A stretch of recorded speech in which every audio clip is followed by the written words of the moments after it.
Yeah, so thank you very much for the introduction, David, and for the invitation. I'm very happy to give this talk. I wish there were more courses like that when I was doing my master's. So yeah, I'm going to talk to you about self-organization. Most of the stuff I'm going to talk to you about is work from the University of Groningen and Swansea University when I was there. And I try to focus today's most on the interaction between empirical data and computational models, which is kind of like what I mostly have been working on. So we can dive right in.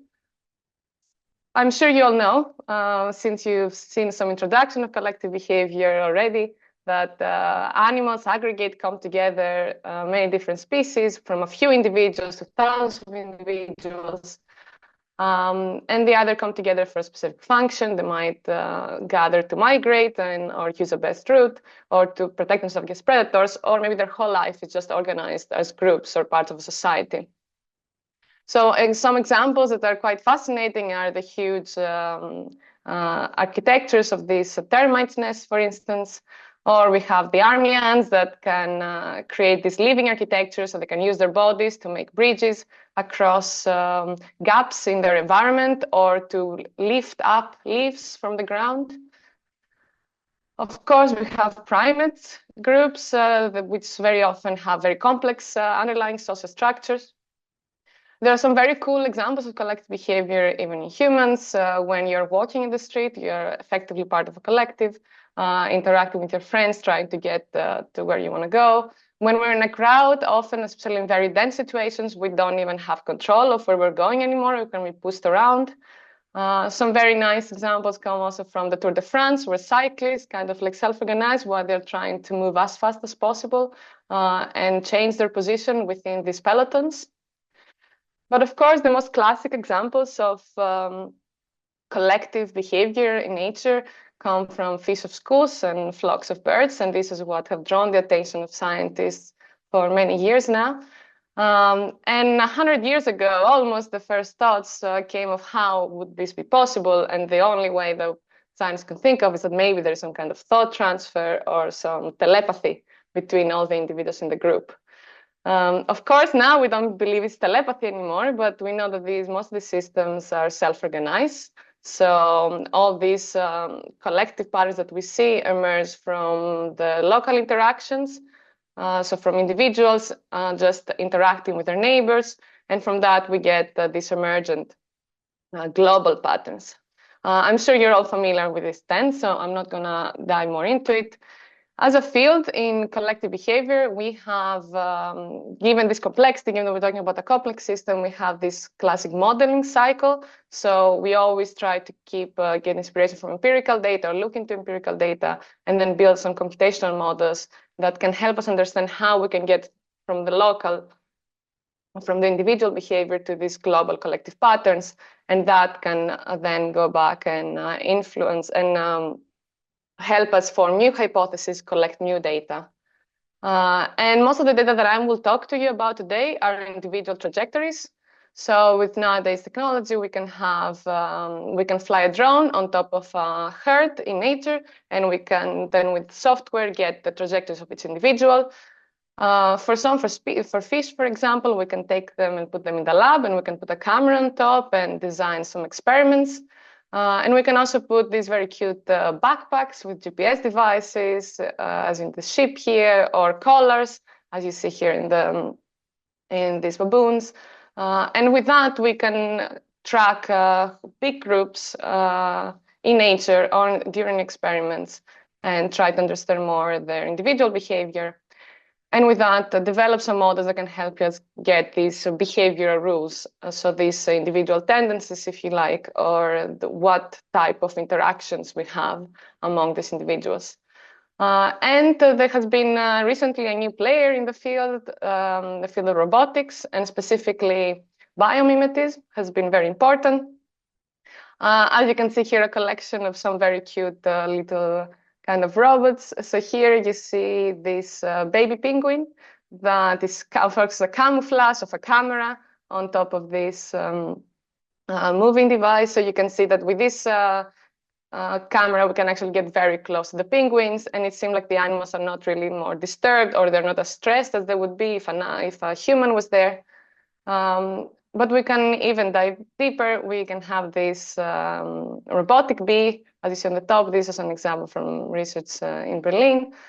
And we can move this robotic bee around the hive, doing some specific dance, and then we can see what the bees do in response. So we can kind of translate their language, use their language and translate it through this interaction and control of the robots.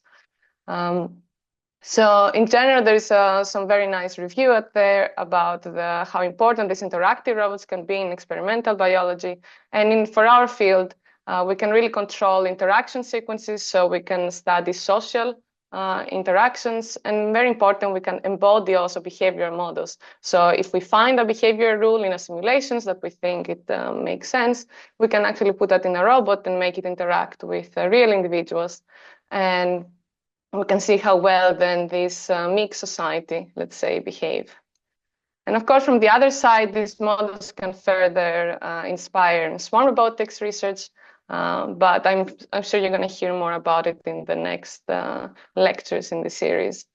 So my talk today is split in these 3 parts. First, I'm going to try to give you more overview of collective behavior across the system that I'm studying, and then dive a bit more into the agent-based models that I'm using. So to start off, as I mentioned, all this modeling cycle, all this back and forth between data and models are trying to understand how questions of how different patterns emerge, what is the mechanism, and why they evolved to be like that. Is there a function underlying them?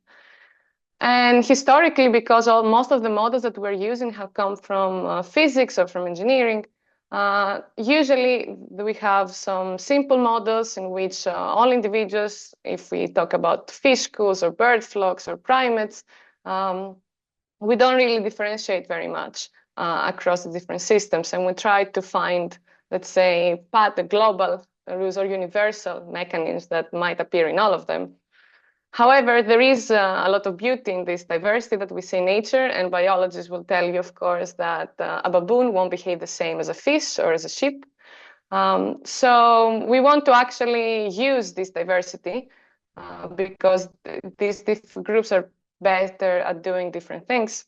So the first step was actually for us to try to quantify better collective behavior and try to identify what are actually these differences and do they matter when we talk about models of collective behavior.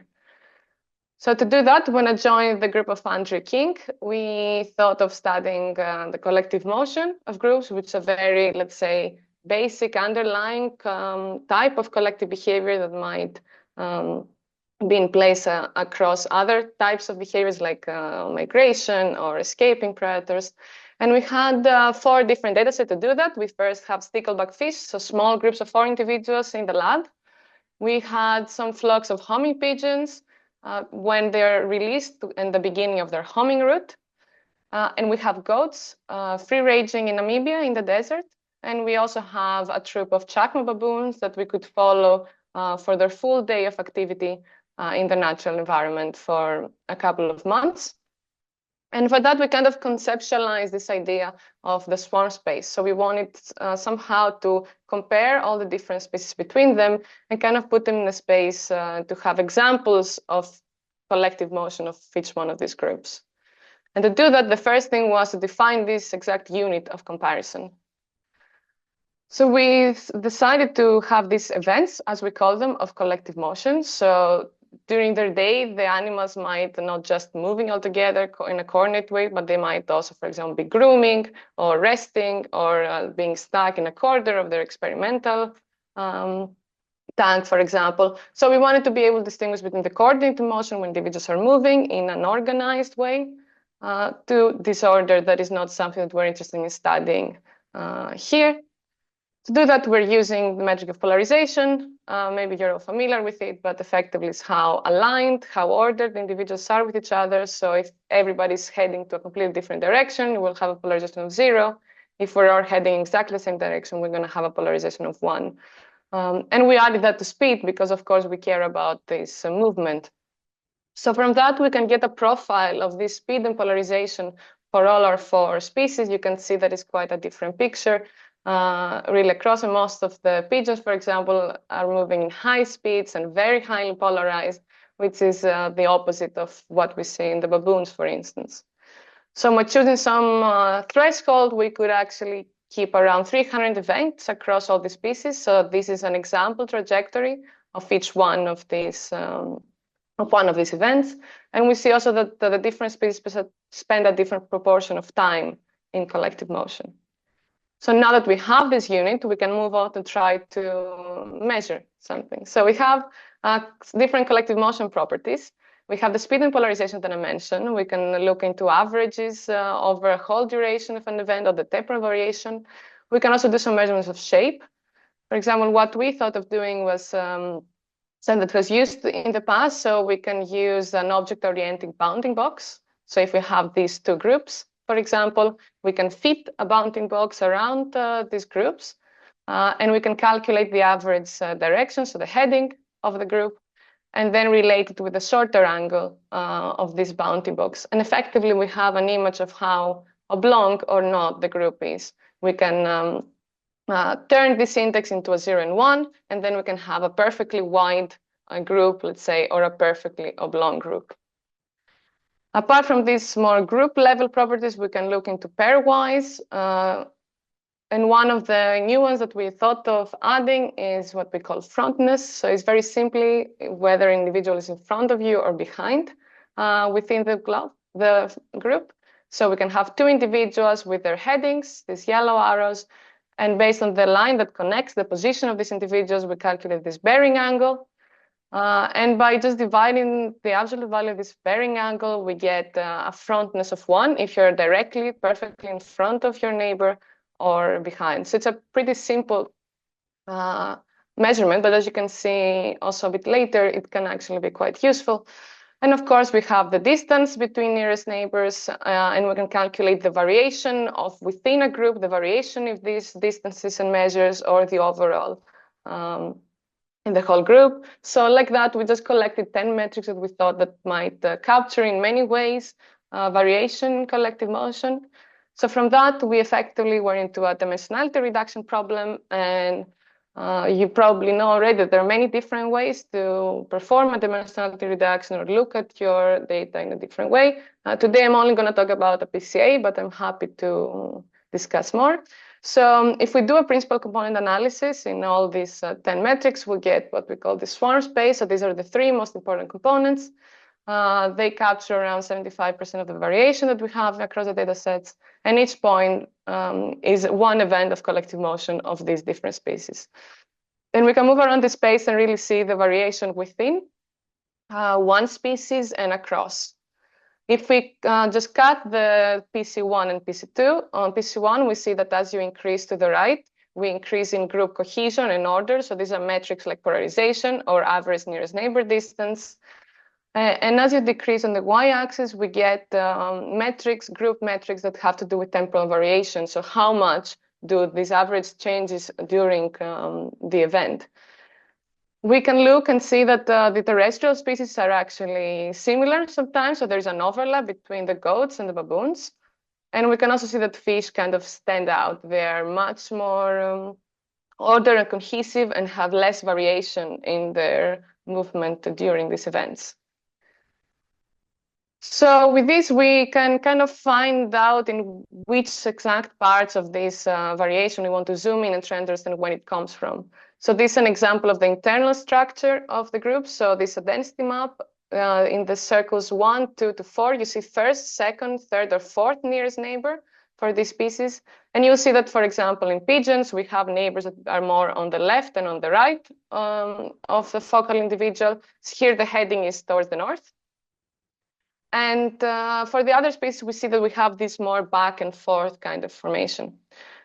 So we don't know exactly why this variation exists. So we can see that maybe there are different interaction rules in place. So we can zoom into some of the systems and try to understand better these interaction rules. For instance, if we zoom in the baboons, I'm working with Ines Fruitbrow in a project in which we want to see whether some interactions are really constrained by the dominance rank, because these baboon troops have a strict dominance hierarchy. And one behavior that we are focusing on are some chases. So this is agonistic interaction. So one individual will start really running and chasing another one. And we have these full days of activity, so 8 hours, let's say, every day of what the baboons are doing. And until now, it was very hard to really gather quantitative data on these chases, apart from only videos or maybe some examples when it happens that we observe which individuals are involved in these agonistic interactions. But now with this GPS data, we can actually use these frontness measures. So we can see when the beta male, for example, has a frontness on 1 or close to 1 in relation to the alpha male, because usually it's the alpha male that chases the beta. And we can look at the time series of this. So if here on the purple, we see the frontness of the beta male, and on blue, the frontness of the alpha male, we can see there's a point in time that this correlation is very high, negative correlation, and we can see that at the same time, their speed is much higher than their normal speed. So we can go through our data and really identify these instances, and this is what we get when we extract this part of the trajectories. So you see the two individuals at the beginning, they start and they really follow and run around each other up to a point when the individual that was chasing gives up and goes back to its initial spot when the other one is being pushed away. So this type of interaction might pose some underlying structure in this across group interaction. So for example, with the beta male is not able to get so close into the alpha male in the baboon groups, where it's not going to be the case, for instance, in goats, where all the individuals can get as close as they want to any other individual in the group. Another way that another reason why this variation might exist, of course, is also the ecological context. So all these different species move in different environments. The data set that we have of fish here are from the lab, whereas pigeons fly in a completely open space. So maybe they do have also more space to get close to each other and expand in a width, let's say. Whereas the baboons might have to move in a more complex environment with trees, so being more front or back formation might be better. And a way to look more into detail on that, for instance, is what we have been doing in collaboration with Lisa O'Brien. So Lisa has been studying in the Namibian desert these goats, but also sheep.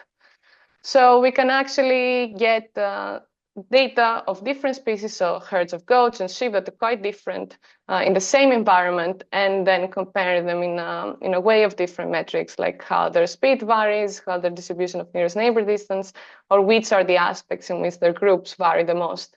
And then we can kind of understand whether these differences are indeed due to maybe internal tendencies of these animals in the way that they interact with one another.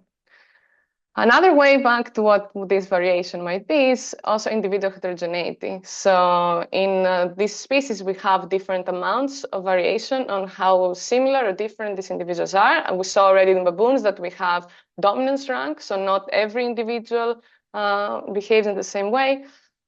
There is a very nice review out from a few years ago. So if you're interested, this gives a more proper overview, and maybe Andrew King later on in this series will talk more in detail about it. Today, I'm just going to quickly show you an example of the work I was doing in Berlin last year. And we're still analyzing that, was looking into the personality composition on shoals of fish.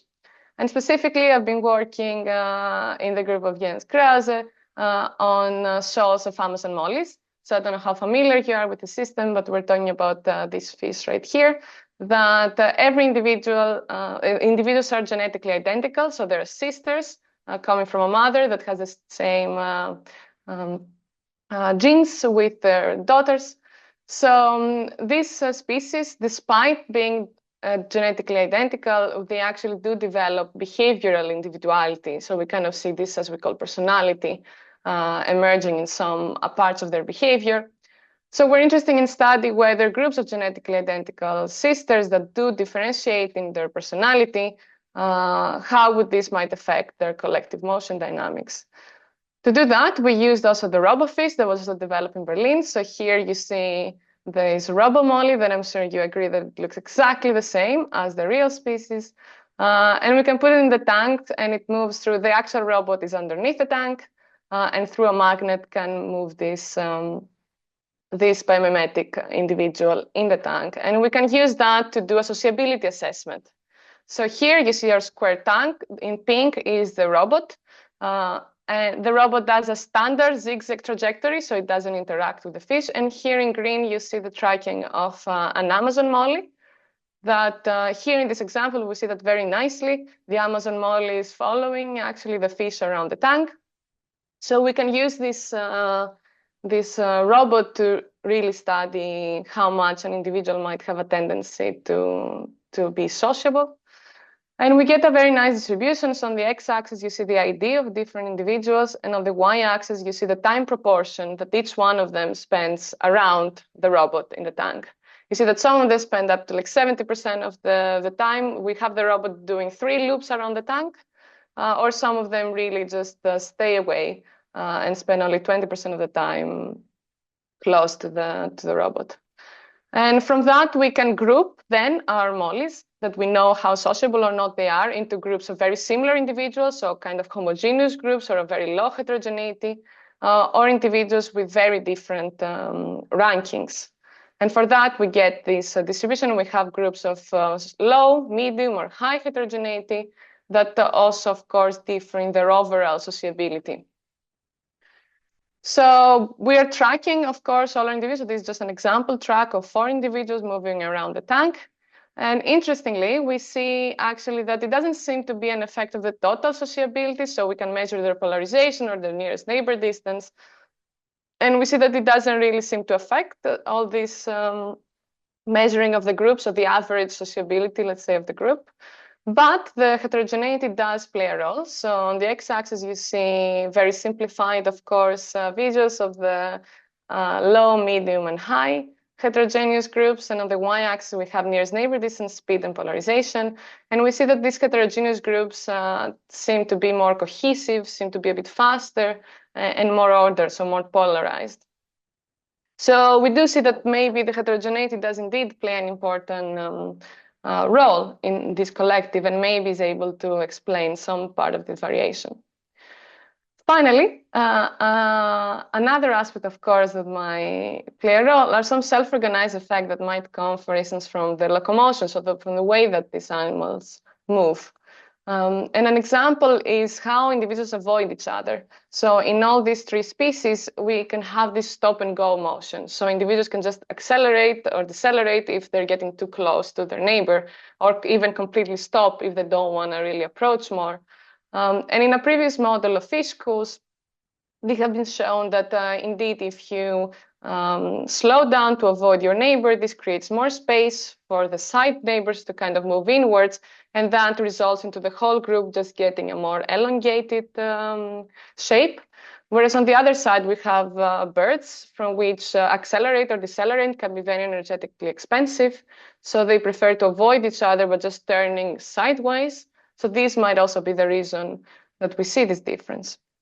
Of course, as I mentioned already, to better understand these things, we really need these agent-based models because we need to be able to test our hypothesis of whether exactly these individual differences or the link between the individual characteristics and the collective patterns that we see in the empirical data, where does it come from, and if our hypothesis makes sense. I'm sure you have already an idea of how models of collective behavior look like, but this has been around 40 years now that we've been trying to model these collectives, starting from Reynolds as just an exercise on computer graphics. We have this kind of first 3D model animation of more like a flock of birds or a school of fish.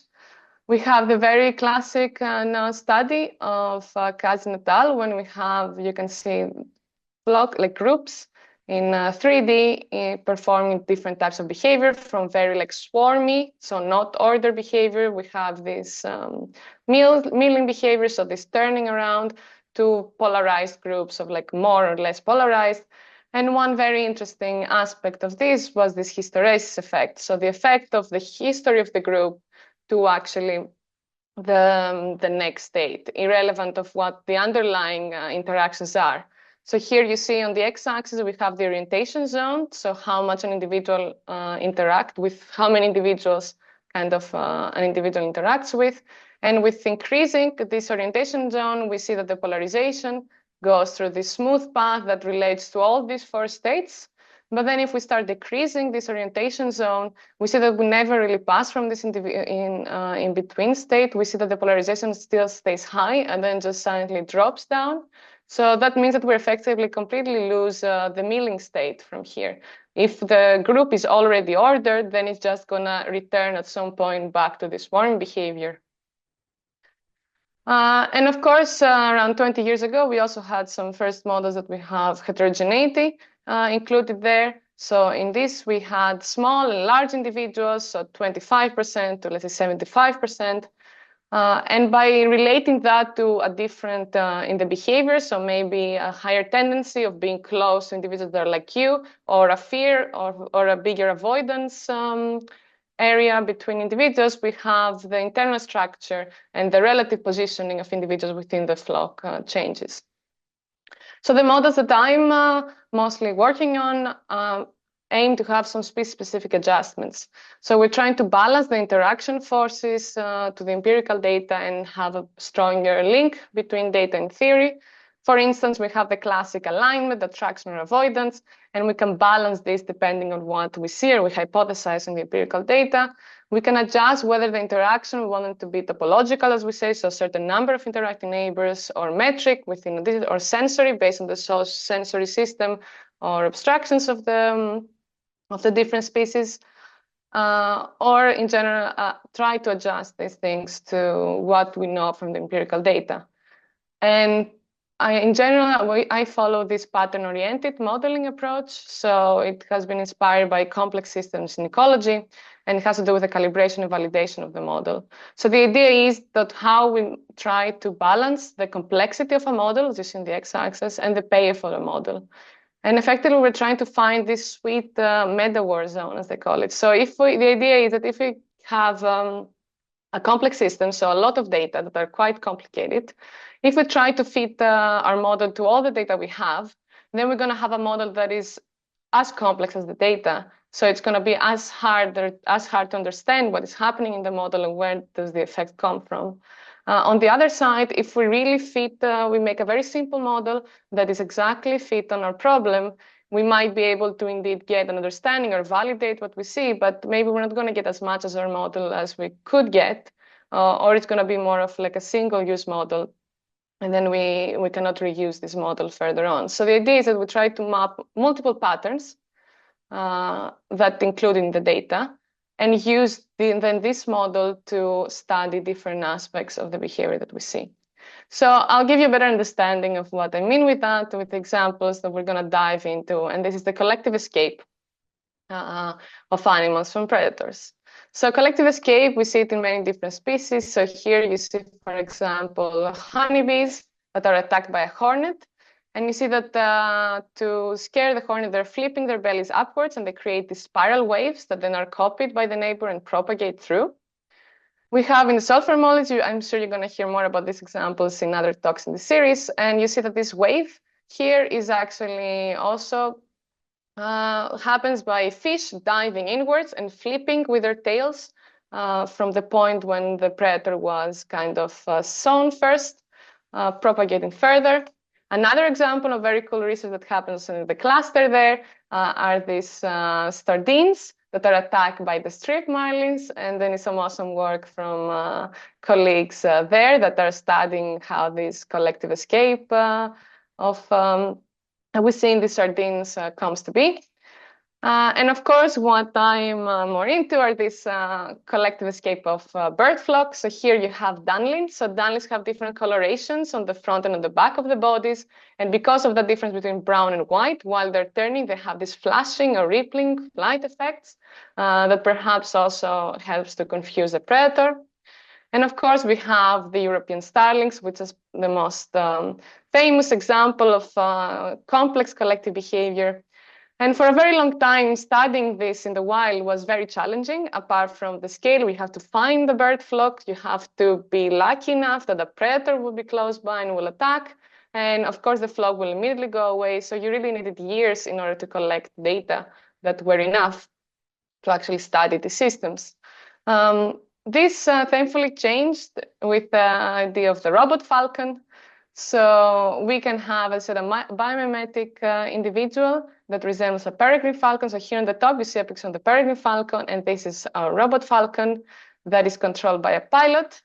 It has these propellers on the side, and it has a camera on top of the head. And the pilot can see the world through the falcon's eyes. So he's the falcon, and he's trying to chase the bird flocks as a real predator would do. So here is a video of the camera on top. It's quite makes you quite dizzy. But he's very good in piloting this falcon.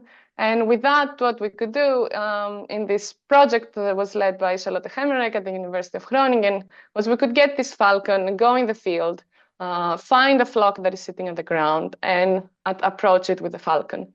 And on the trial studies that they were doing, they have flocks of corvids, gulls, and starlings, and they saw that the robot falcon was able to induce similar collective escape responses in all these different species, and that was not the same as they would use a simple drone.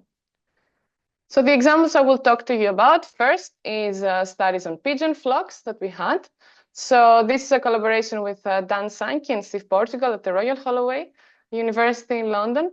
And the idea there was that we have a falcon, a robotic falcon, in which we can put a GPS tag on. And they had these flocks of homing pigeons in which we can also put a GPS tag on.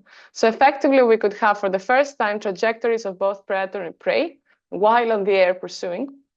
So this is an example trajectory of a flock. So the main line you see here is the centroid of the group. And you see that they're they're turning away from the predator, or they might be splitting and rejoining the group. And the first pattern that we studied in this empirical data had to do with predator avoidance, and specifically, so it was a pattern that related to the distance to the predator. So if we say that each individual at every time point, assuming that this white line showing the overall heading of the group, the alignment of the neighbors, and this is the predator, and this is the heading of the predator. At each time step, an individual has to decide if it wants to turn to the right to avoid the predator, or if it wants to turn to the left to align and stay with the group. And interestingly, what they saw was that as we decrease the distance to the predator, so as the predator comes closer, this decision outcome flips in favor of the robot falcon. So the idea was that we saw that there is emphasizing on the predator avoidance rather than aligning when we get closer to the threat. However, we do talk about a self-organized system, so we cannot really be sure that this is indeed a change in the behavior of individuals as a response to the threat or not. So to understand a bit better how this pattern comes to be, we build an agent-based model. So this is called HOPE. I will quickly go through the details of the model, but I'm happy to talk more about it if anybody wants to know more. So again, it's an agent-based model. We model the behavior of a single individual that has a position and a heading in space, a velocity. Here we use topological neighbors, so we define a field of view. Individuals cannot see neighbors that are behind them. And we can say that, for example, we want to interact only with the 4 closest neighbors. And then our interaction rules have the force of these pseudo forces, so like a physical force, but here, of course, we're talking about social forces, but they act on the velocity of the individual as a real force would do. So we have attraction, an individual is pulled towards the centroid of its neighbors. Alignment, the individual wants to turn and align with the heading of its neighbors. We have avoidance. If a neighbor comes too close, then the individual will turn away to avoid it. All this, we call it coordination. And of course, we have a random noise added to this turning motion because animals cannot perfectly calculate, of course, all these forces and angles. And since we're talking about collective escape, we need to add an escaping force. So we add a predator, and we have this predator avoidance force that makes the individual turn away from the heading of the approaching predator. We wanted to also include some realism when it comes to locomotion, because birds cannot infinitely increase their speed or decrease their speed because they need to still keep flying. So we include this return to cruise speed force. So the more they deviate, it's kind of a spring force. The more you deviate from this speed, the more you're going to pull back to it. And based on some empirical work on pigeon flocks, they found that actually larger individuals have a higher preferred speed when they're flying alone than when they're flying with a group. And the opposite way from smaller individuals. So when they put these very different individuals to fly together, they saw that the faster one tend to decelerate up to 2 meters per second, and the slower ones tend to accelerate to actually stay with the group. So we included this variation in the model by actually giving a different cruise speed to each individual. So we have some of them that anyway, they're a bit faster than the rest. And we can also add some other species-specific rules. I would say there's been some work on pairs of pigeons when it comes to their interaction while they're homing. And here you see on the x-axis the distance to the neighbor in the direction of flying, so in front and behind, and the acceleration on the y-axis. And what we see there is that the more forward in front your neighbor is, the higher kind of this acceleration. There is almost like a sigmoid function there. Whereas if we're going towards the back, if your neighbor is really behind you, then you kind of just decelerate to stay with the flock. So we introduced that as this acceleration-based attraction. So if there are individuals in the front, then you want to accelerate in a similar sigmoid function as we see in the data. And if there is nobody in front of you, then just decelerate to not go far away from the group. And of course, we implement this at the individual level, but we want to see whether the collective motion that we get from these changes match the empirical data. And with that, we use 3 metrics to calibrate our model. It's the speed, the nearest neighbor distance, and the relative position of neighbors. On the top line, you see a flock of homing pigeons from the empirical data. And on the bottom, you see a simulated flock. And we can see that indeed these distributions are quite similar, so we can be a bit confident that our model can indeed capture to some degree the collective motion that we see in these pigeons. So then, having our model, we can go back to the pattern that we wanted to study in the first place. So to approach that, we thought of doing kind of like a null model hypothesis. So say that the individuals indeed cannot sense the distance to the predator. So we said that this might be a distance-dependent pattern. So let's say that the individual pigeons cannot know their distance to the predator. They only know if the predator will come from the left or to the right. So if they have to escape by turning left, or if they have to escape by turning right relative to the heading of the predator. But they don't know where the predator is. And with that, we can actually see that in our model, a very similar pattern emerges. So this seems to be like an emergent property and not an individual rule that makes a change in the behavior of individuals when they have increased threat. And since we have a model, we can really dive in and see which aspects, why do we see this pattern really emerging? The first thing we looked at is the consensus in the escape direction. So we can measure whether half of the group, let's say, wants to turn to the left to escape and half wants to turn to the right.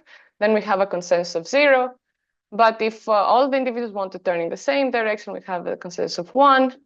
And if we see here first on this green plot, as the predator comes closer, we see that they actually close to the predator. They have reached a consensus, and most of the flock wants to turn into the same direction.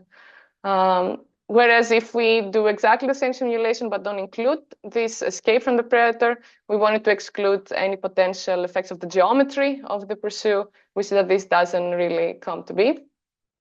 And another side of this that is really fine scale, it's the balance of the group shape and coordination during the pursuit.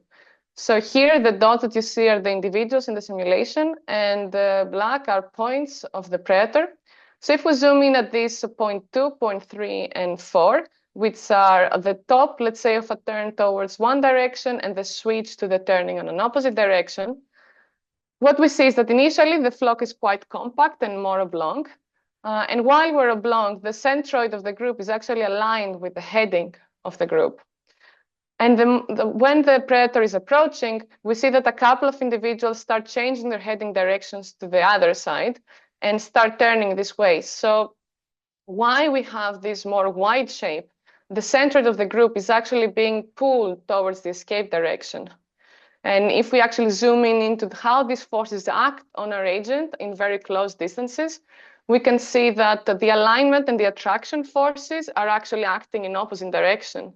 So this is why the individuals are actually prioritize the predator. So the side of predator avoidance is the same as the one of the attraction, as I showed here, that the centroid is being pulled in the escape direction. So they can actually stop aligning with each other, prioritizing this escape, because this also goes in line with their attraction. So from this, we see that it's not really a distance-dependent behavior, but it's mostly of this self-reinforcing effect that they get while they're collectively turning away from the predator.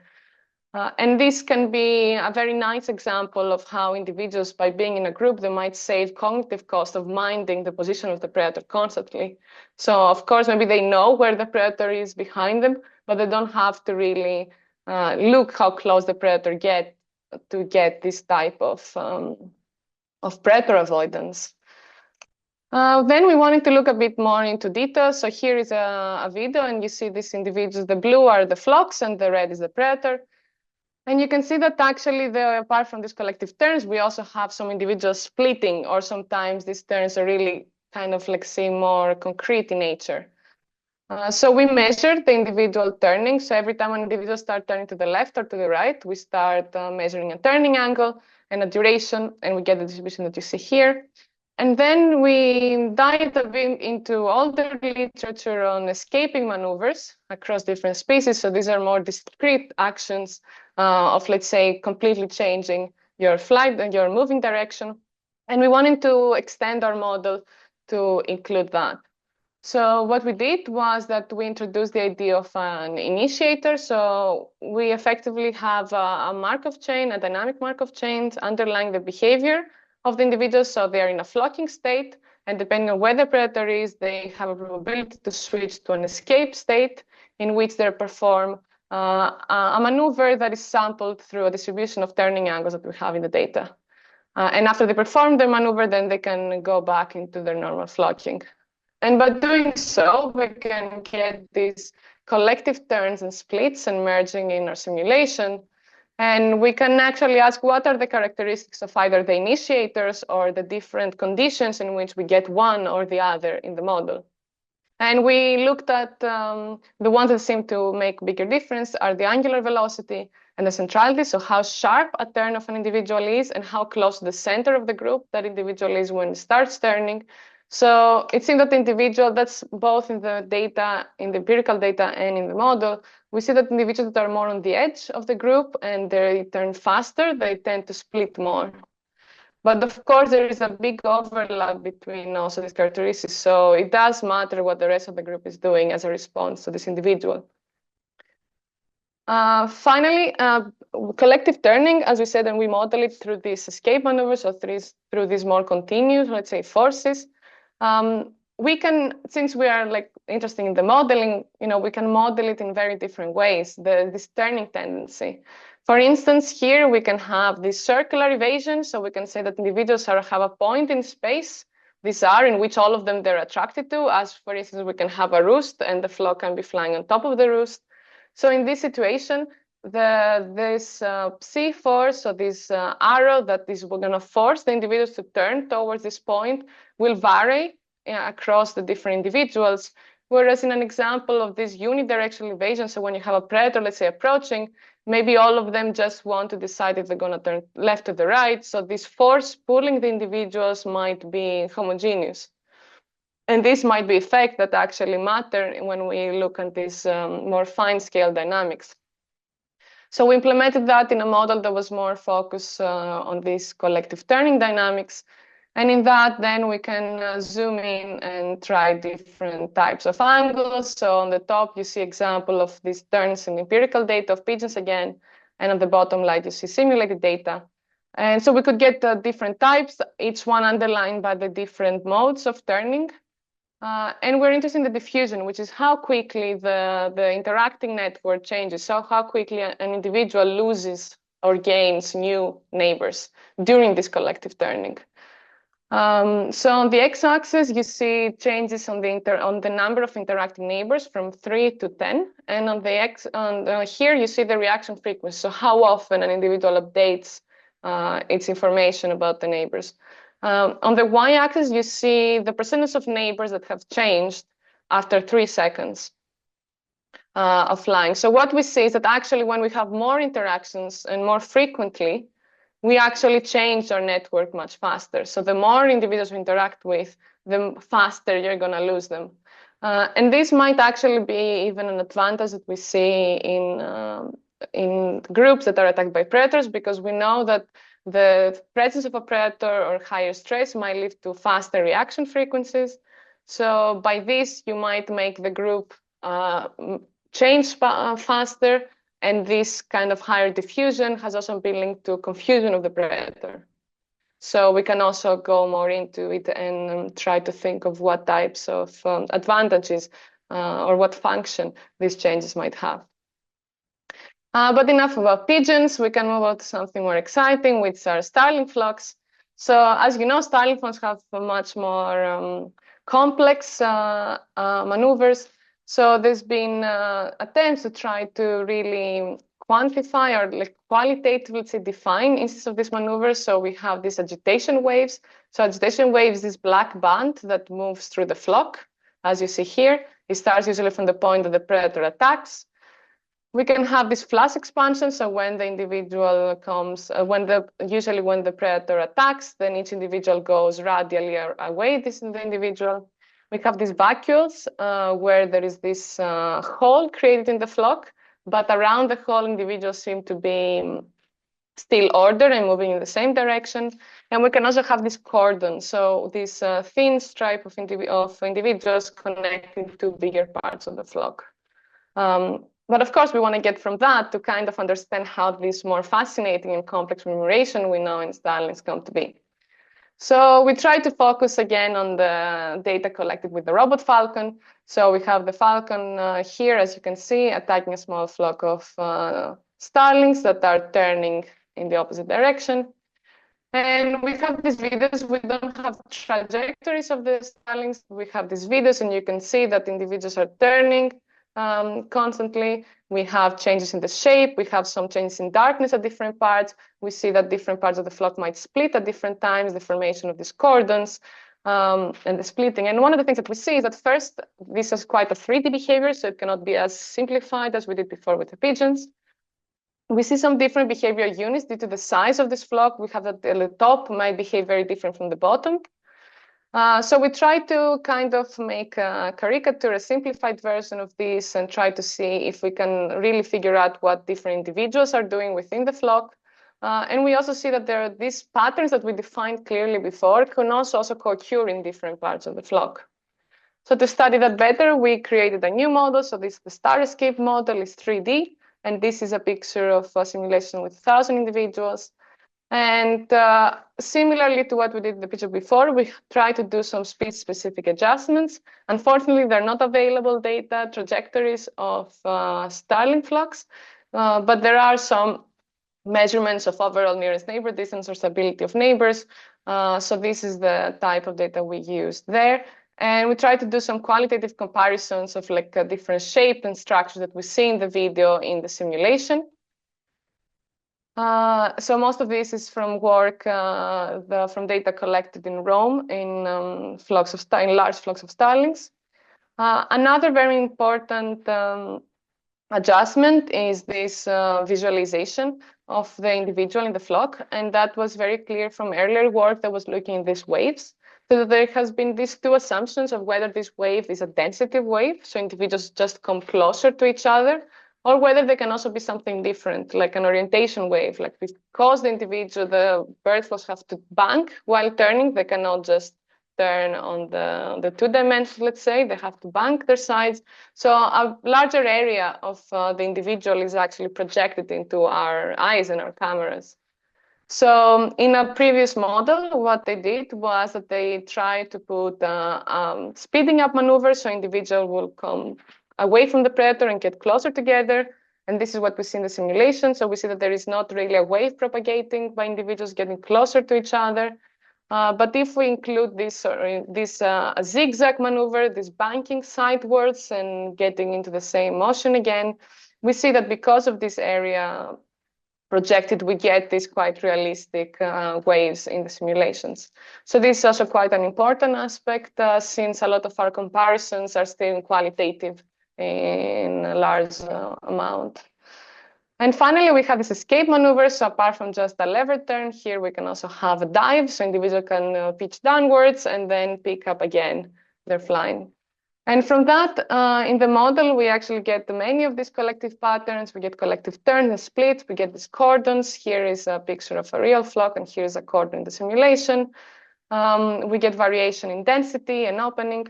So I'm not going to go too much into details here, but some key elements that then we can define of these aerial displays have to do with, of course, with escape maneuver the initiators are performing. So it's at a turn, dive, or something else. How does information transfer through the group or this copying behavior? How fast can it be to get the different types of patterns? The relative position to the predator, so the threat level the different individuals experience while they're performing these maneuvers, if they're in the top or in the bottom of the flock, or if they're in the very close to the predator, might affect the intensity of their reaction, which will play a role in the patterns that we see. And a very interesting thing is that we also see a relation of these patterns through time. So if the flock is already very compacted, it might have a different pattern on the later step with the same underlying motion. So similar to a hysteresis effect that we saw earlier in the collective motions, here you can also see that in the context of collective escape. So since we saw now how these models could be, we can keep building these models, adjusted to different systems to also study the effects we saw earlier. So in the example of these Amazon mollies, we saw that these heterogeneous groups have these properties, but we don't really understand how, where they come from and why this heterogeneous group behave this way. So we can try to translate this sociability that we measure in the data into, for instance, different tendencies of alignment or attraction, and put that again in a simple agent-based model for the collective motion, as you see here, where individuals have these different, the want to be attracted to each other, or they align to each other in a different weights. And then we can really try to link what is the mechanism that gives faster or more polarized groups when you have these different balances of heterogeneity underlying them.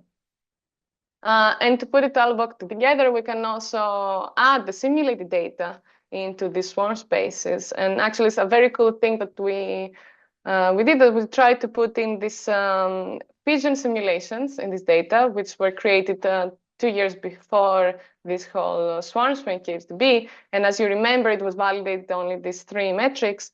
And we actually see that the simulated data, which is the darker red points, actually fall with the real pigeons in this space. So we could kind of be a bit more confident that indeed this model, this pattern-oriented approach to capture this variation can help us understand more of what is happening. So now very quickly, because I'm also going off time, I want to show you some of our outlook, or where we're going with that, or what tools we have created along the way to help us. So first, we have developed this R package, this Swarmverse in R. Hopefully within the next year, I will also switch it to Python, but for now it's only in R. And we hope that this will help have more across-species comparison or context, and even help us identify some other key metrics, for instance, we might use for model validation. Because maybe we studied 10 or 20 different species, and we can see that there is clearly one metric that is very important in differentiating between them, and maybe this is the metric that we can use in the computational models to validate the motion we have there. So with this package, we can start from X, Y, T trajectories of individuals and go all the way to calculating a bunch of metrics and creating these swarm spaces. So we hope that in the future we can create more swarm spaces. So if we add in all these new data set that we have already, we can look into the variation there. And of course, we can do more focused comparisons based on the question that we might have in mind. For instance, we can compare only bird species to see whether some findings that we have in empirical data might be expected to apply for other species or not.